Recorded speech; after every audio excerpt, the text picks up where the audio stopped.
Hola compañeras y compañeros, espero que estén muy bien. A continuación vamos a hablar de entalpía.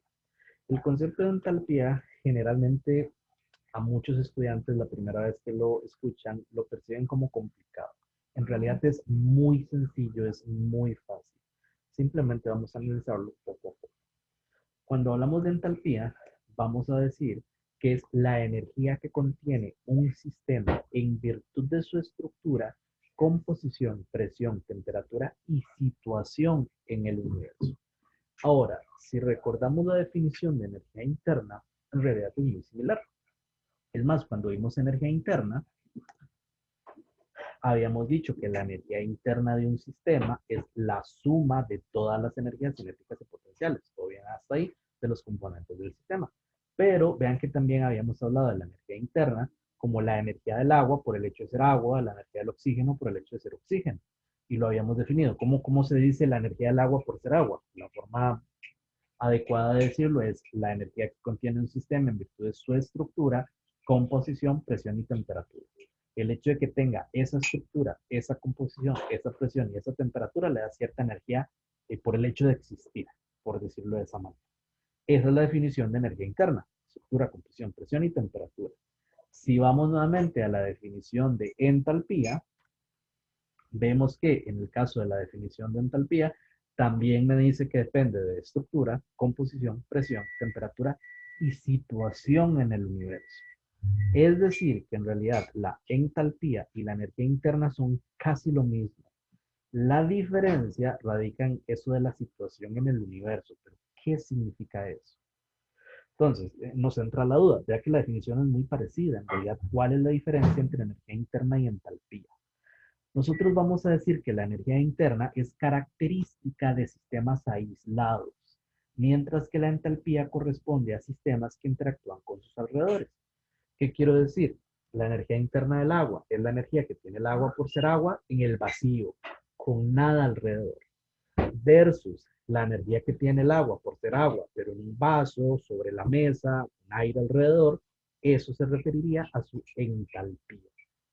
Para que quede claro, vamos a hacer la siguiente analogía. Básicamente, imaginen que hay un mago y ese mago está en su casa y aparece de la nada un conejo. Entonces, ese conejo va a tener pues evidentemente sus átomos, sus moléculas, y entonces la suma de todas las energías cinéticas y potenciales de cada átomo y molécula sería la energía interna de ese conejo. O, dicho de otra manera, es la energía que tiene el conejo por ser conejo. Punto. Pero vean que lo apareció, uno dice, lo apareció en la nada, pero en realidad no, ahí había aire. Ese conejo, cuando apareció, tuvo que desplazar aire para aparecer ahí. O la misma analogía la podemos hacer con un ladrillo. Imaginemos que tenemos un ladrillo y está la pared más cercana en su casa. Ahora queremos meter ese ladrillo en esa pared. Entonces vean que el ladrillo, por el hecho de ser ladrillo, ya tiene una energía interna. Vamos a decir energía interna de ladrillo. Pero eso en el vacío, aislado. ¿Qué pasa si yo agarro ese ladrillo y lo meto a la pared? Y no es tan fácil, tendría que empujar, hacer un hueco, desplazar partes de la pared. Entonces, vean que sigue siendo el mismo ladrillo, pero una vez que lo meto en la pared, ya tuvo que sumar algo más. Por eso, vamos a decir, y aquí lo podemos ver en las fórmulas, tanto en el conejito que aparece como en el texto, la entalpía, que se representa con una H, es igual a la energía interna, esta U, más un algo. ¿Qué es ese algo? Lo vamos a ver como un peaje por existir. La entalpía es igual a la energía interna más un peaje por existir en el espacio real. En ese caso, vean que es una fórmula muy similar al trabajo. El trabajo de empujar el aire, empujar la pared. Entonces, ¿por qué lo menciono? Porque al fin y al cabo lo vemos como la energía interna más algo más. Entonces, si entendíamos qué es la energía interna, pues tenemos que entender que la entalpía es lo mismo. Ah, mira, el agua, ese vasito de agua que ustedes tienen, esa agua va a tener cierta energía. ¿Cuál? Pues no tengo idea. Va a tener cierta energía interna. Y además, como tiene cierta energía interna, va a tener cierta entalpía. ¿Cuál es la entalpía que tiene? Ni idea, pero tiene cierta entalpía. Entonces veámoslo como un tipo de energía interna, pero en el espacio real. Ahora, y esto es importante entenderlo, vamos a analizarlo parte por parte. Si un proceso tiene lugar a presión constante, como la mayoría de los procesos que se estudian, por ejemplo, al poner servir agua y la presión atmosférica es constante, trabajar en beakers, en un laboratorio, la mayoría de procesos ocurren a presión constante. Ahora, si todo lo que hacemos ocurre a presión constante y el único trabajo realizado es ese trabajo volumétrico, el trabajo presión-volumen que hemos venido estudiando, podemos explicar el flujo de calor durante el proceso midiendo la entalpía del sistema. Es decir, es importante. Tenemos que entender que la entalpía es la energía interna más el producto de la presión y el volumen. Esta es la definición de entalpía. Pero, curiosamente, a presión constante, el calor y la entalpía tienen la misma magnitud. Es lo que significa que un cambio de entalpía, ya vamos a ver por qué cambio de entalpía, es igual al calor a presión constante. Es generalmente lo que trabajamos. Vean que Q evidentemente representa calor. Cuando tiene esa P como subíndice, significa calor a presión constante. Mientras que la H es evidentemente entalpía. Ahora, ¿por qué delta entalpía? Porque cambio de entalpía. Recordemos, igual que con la energía interna, yo no sé cuál es la entalpía del agua. Yo no sé cuál es la energía interna del agua. Lo que yo sí puedo saber es cuál es el cambio de energía interna, es decir, yo puedo saber cuál es el cambio de entalpía. Entonces, curiosamente, y aquí es lo interesante, lo importante, ese cambio de entalpía que sufre mi sistema, ese cambio de energía, que ya sea que gane energía o que pierda energía, que gane entalpía o pierde entalpía, va a ser igual al calor que gana o que pierde a presión constante. Ahora, ojo, no son lo mismo. La entalpía tiene una definición, el calor es otra. Y muy importante, vean que el calor no es una función de estado. ¿Sí? Estado. En realidad es una función de trayectoria, mientras que la entalpía sí es una función de estado. Significa que es más, yo puedo tener que el cambio de entalpía es la entalpía final menos la entalpía inicial. Eso es perfecto. Ahora alguien va a decir, pero ¿cómo es que algo que es función de estado es igual a algo que no lo es? Es que es igual, lo que representa no es que sean la misma cosa, son conceptos diferentes. Lo que representa es que tengan la misma magnitud. Una manera de entenderlo es como si yo quisiera ir del punto A al punto B. Evidentemente yo puedo llegar a ese punto desde la A hasta el B de montones de trayectorias.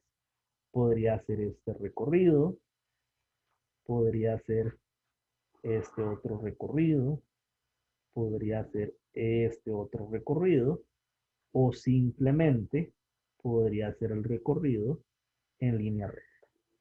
Entonces, una cosa es preguntar, bueno, esa línea amarilla, veámoslo bien recto, ahí se me torció un poquito, pero es una línea recta. Entonces, ¿cuál es la distancia entre A y B? Eso ya es un valor fijo. La distancia entre A y B es fija. El recorrido es el variable.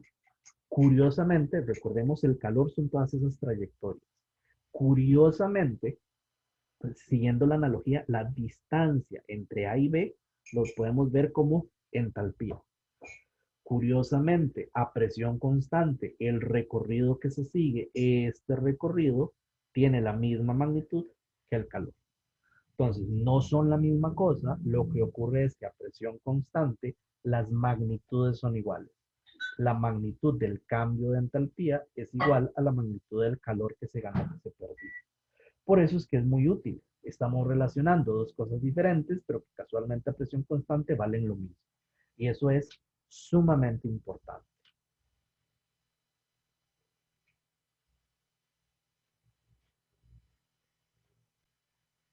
Ahora, ¿por qué es importante? Bueno, analicémoslo paso por paso. En este caso, recordemos que la definición de entalpía es igual a la energía interna más la presión por volumen.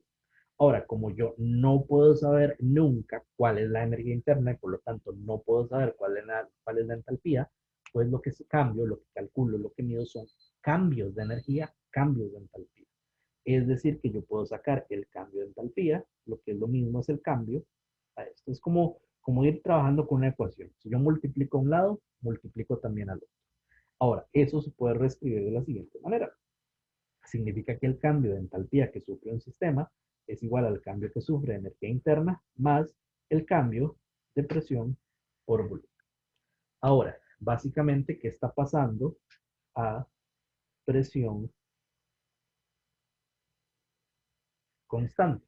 Entonces, en este caso particular, nosotros lo que podemos decir es una sola presión, es una única presión, significa que sería el cambio de entalpía va a ser igual al cambio de energía interna más la presión multiplicada por el cambio de volumen. Entonces, esa presión va a ser constante. Ahora, teniendo eso claro, ¿qué es lo que nosotros vamos a hacer? Básicamente podemos reacomodar esa ecuación. Y entonces nosotros vamos a decir, moviéndolo, pasando esto a esto, disculpen, esto a restar, entonces nos quedaría básicamente que el delta E es igual al cambio de entalpía menos la presión por el cambio de volumen. Ahora, recuerden una de las primeras expresiones que vimos, que el cambio de energía interna es igual a calor más trabajo. Y precisamente, vean que esta expresión que tenemos aquí es básicamente el trabajo. ¿Qué significa esto? Significa que a presión constante, ese cambio de entalpía va a ser igual al calor.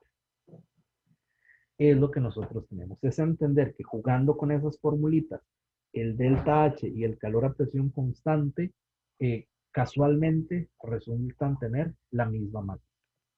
Si eso que acabo de mencionar le suena muy complicado, muy complejo, no nos compliquemos innecesariamente.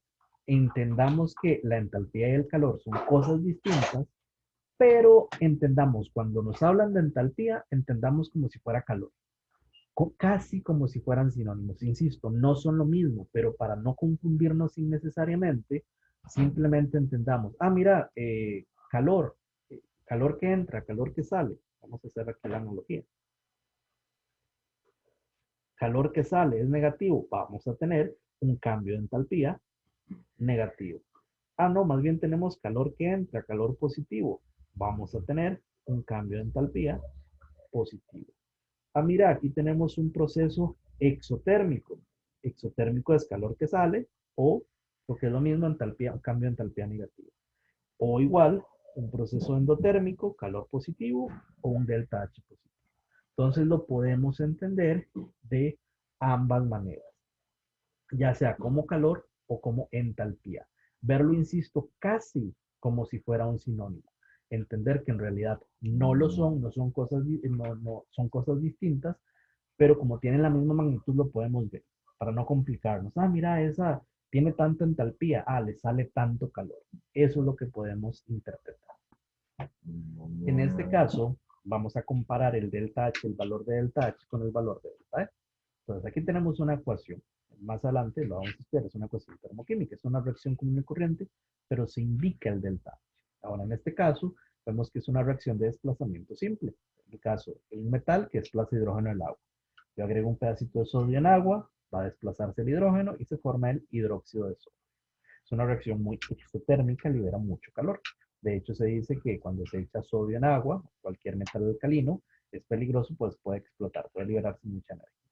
Se calienta, es decir, es un proceso exotérmico, un calor negativo. Aquí podemos ver que tiene un delta H negativo. Listo. Insisto, aquí lo podemos ver como el calor que le salió, el cambio de entalpía que le salió. Si esto ocurre a presión constante. Y tiene sentido si lo ponemos en un cierto recipiente, aquí está la presión atmosférica, todo ocurre a presión constante. Ahora, se generó un gas, el gas hidrógeno, es decir, hubo una expansión. Entonces también hubo un trabajo. Entonces calculemos cuál es el delta E. Recordemos que el delta E es igual al calor más trabajo. Como es presión constante, calor y entalpía lo podemos sustituir, digamos, es el mismo valor. Entonces nos faltaría el trabajo realizado. Entonces en este caso, ¿cuál será? Aquí podemos ver la formulita. Vemos básicamente que el delta E es igual al calor más trabajo. Calor a presión constante es el delta H, el más W es, recordemos que el trabajo es menos presión por cambio de volumen. Ya tenemos el cambio, el delta H, todo bien. Vamos con la presión. Si es una presión atmosférica, en este caso, una atmósfera. ¿Cuál sería el cambio de volumen? Aquí vamos a hacerlo por mol. Es decir, vamos a decir que 2 moles reaccionan con 2 moles de sodio reaccionan con 2 moles de agua. ¿Cuánto hidrógeno se formaría? Un mol. Entonces, cuando hacemos esta interpretación de moles, vemos que, por eso aquí ponemos este por mol, se va a liberar esta cantidad de energía. Pero además se generó un mol gaseoso. Ustedes ya lo pueden hacer desde el capítulo de gases, calcular un mol de hidrógeno, cuál será el volumen, cuál es el volumen de un mol de hidrógeno a 25 grados Celsius y una atmósfera de presión. Utilizando la ley del gas ideal, básicamente sabemos que se trata de 24,5 litros. Entonces, si tenemos una presión de una atmósfera y un cambio de volumen de 24,5 litros, haciendo la conversión de atmósfera a litro a kilojulios, vemos que es de apenas 2,5 kilojulios. Eso implica que el delta E sería la entalpía menos, recordemos aquí había faltado el signo, al propio, menos 2,5. Entonces vean que el delta H y el delta E en realidad son valores muy cercanos. Muchas veces se asume que tienen la misma magnitud simplemente porque son valores cercanos. Pero entender que no es lo mismo, que sí hay una diferencia importante. Y luego, para finalizar esta parte de entalpía, recordar que en un proceso endotérmico es cuando el delta H es positivo y un proceso exotérmico cuando el delta H es negativo. Justo como lo hemos estudiado con Q, con el calor. Y aquí lo podemos ver con una reacción. Alguien podrá decir, pero ¿para qué todo eso? Di, con Q no era suficiente, ya me la jugaba con eso. Vean que Q no es una función de estado. ¿Por qué no sirve una función de estado? Porque me interesan solo las condiciones iniciales y finales. ¿Y cuáles son las condiciones iniciales y finales de una reacción? Pues las iniciales son los reactivos y las finales son los productos. Entonces vean que cuando hablo de entalpías es muy útil precisamente por el hecho de ser una función de estado. Entonces podemos entender la entalpía como la cantidad de calor liberado absorbido en condiciones de presión constante. Y como es un delta H, sería entalpía final menos entalpía inicial. ¿Y cuál es la final? Los productos. ¿Cuál es la inicial? Los reactivos. Entonces vean que yo no tengo idea, por ejemplo, cuál es la entalpía del agua sólida o cuál es la entalpía del agua líquida. Pero gracias al hecho de que yo sí puedo medir los cambios de energía, por lo tanto, los cambios de entalpía, yo sí puedo saber cuánta energía, cuál fue el cambio de entalpía, es decir, cuánta entalpía se absorbió o cuánta entalpía se liberó. Ahora, en este caso, y es más, estas son reacciones que al menos muy similares a unas que hemos visto antes. En el caso de la izquierda es un proceso físico, derretir un pedazo de hielo. El calor absorbido por el sistema desde los alrededores. Voy a agarrar agua sólida, la voy a fundir, la voy a descongelar y la voy a convertir en agua líquida. Entonces, para que eso ocurra, debo aplicar esta cantidad de calor, es decir, este delta H. ¿Qué pasa si más bien voy a quemar gas metano? El proceso de combustión de gas metano se produce en una combustión completa CO2 y agua. Es una reacción exotérmica. Vamos a decir que hubo un calor que se liberó, ese delta H fue de menos, en este caso 890,4 kilojulios por mol. Ahora, vean que aquí podemos interpretar ese delta H como el calor liberado o absorbido a presión constante. Y nuevamente, si el delta H es negativo, significa que la entalpía de los productos es menor que la de los reactivos. Por lo tanto, una entalpía negativa, negativo, calor liberado. Versus el caso de la izquierda, vemos que la entalpía de los productos es mayor que la de los reactivos. Vemos una entalpía, un delta H positivo, es decir, un proceso endotérmico. Y aquí es lo que vamos a hablar un poquito de las ecuaciones termoquímicas. Vamos a ir paso a paso. Un hielo que se derrite. Aquí vamos a analizar si el delta H es negativo o positivo. Vemos que el sistema absorbe calor. Entonces, como absorbe calor, implica que vamos a tener un proceso endotérmico, un delta H positivo. Pero aquí vamos a interpretarlo. Digamos que en el caso del calor era muy general, así sí, calor positivo, endotérmico. Ahora veamos lo más paso a paso, ya que es una ecuación. ¿Qué implica esta ecuación? Implica que si yo tengo un mol de hielo, yo ocupo aplicarle a ese mol de hielo 6,01 kilojulios para que se derrita. Y aquí lo puedo expresar en una ecuación termoquímica. Una ecuación termoquímica es una ecuación común y corriente con el delta H. Entonces aquí lo interpreto, de nuevo lo leo como que un mol de agua sólida produce un mol de agua líquida y para que eso ocurra necesita esta cantidad particular de energía. Como es positivo, lo vemos como calor como reactivo. Importante, recordemos que los coeficientes se pueden interpretar de un montón de maneras. Yo puedo hablar de un átomo, una molécula de agua sólida, una molécula de agua líquida. Si todo estuviera gaseoso, lo puedo interpretar inclusive como litros. El asunto es que como eso se puede interpretar de muchas maneras, generalmente uno pone aquí en la entalpía kilojulios sobre mol, entendiendo que en realidad se refiere ese sobre mol a que estos coeficientes se interpretan como si fueran moles, tal como está aquí con la flechita. Generalmente uno dice que el delta H es 6.01 kilojulios por mol, entendiendo que esta reacción, los coeficientes de esta reacción se interpretan como mol. Ahora, en esta reacción de combustión del gas metano, en este caso, esta es la entalpía de la reacción. Como dice kilojulios por mol, interpretamos cada uno de estos coeficientes como si fueran moles. Entonces, primero, entender que el sistema emite calor, entender que es un proceso exotérmico, por ende el delta H es negativo. ¿Cómo leemos esta ecuación? Significa que si yo quemo un mol de gas metano en presencia de 2 moles de oxígeno, o si hay un exceso de oxígeno, todo bien, a una atmósfera de presión, ¿cuánta energía se va a liberar? Se va a liberar 890.4 kilojulios. Eso es lo que va a ocurrir, básicamente. Al analizar ecuaciones termoquímicas, tenemos que entender que los coeficientes estequiométricos siempre se refieren al número de moles de una sustancia, por eso es lo que les dije, de que generalmente, tal como está en el cuadrito en blanco, se ponen las unidades kilojulios por mol porque se interpreta como si fueran moles. En este caso, insisto, generalmente aquí debería aparecer el por mol. Luego, si se invierte una reacción, el signo de delta H también se invierte. Y vean que eso aplica mucho para procesos físicos. Yo puedo pasar de agua sólida a agua líquida, pero también puedo pasar de agua líquida a agua sólida. Y aquí vean que la magnitud de energía de calor es la misma con el signo cambiado. Entonces vean que simplemente viéndolo como algo más numérico procedimental, puedo darle vuelta. Puse este producto como reactivo, este reactivo como producto y le cambié el signo. Pero vean que tiene sentido. En este caso es una entalpía positiva. ¿Qué le tengo que hacer al hielo para derretirlo? Le meto 6.01 kilojulios en forma de calor. Pero ¿qué tengo que hacer para congelar un mol de agua? Para congelar un mol de agua le tengo que sacar 6.01 kilojulios. Y por eso los signos son muy importantes. En el caso del agua sólida le meto calor, por eso positivo. En el caso del agua líquida le saco calor, por eso negativo. Y eso de darle vuelta a una reacción cambiando el signo es muy importante para un proceso que vamos a ver más adelante que se llama ley de Hess.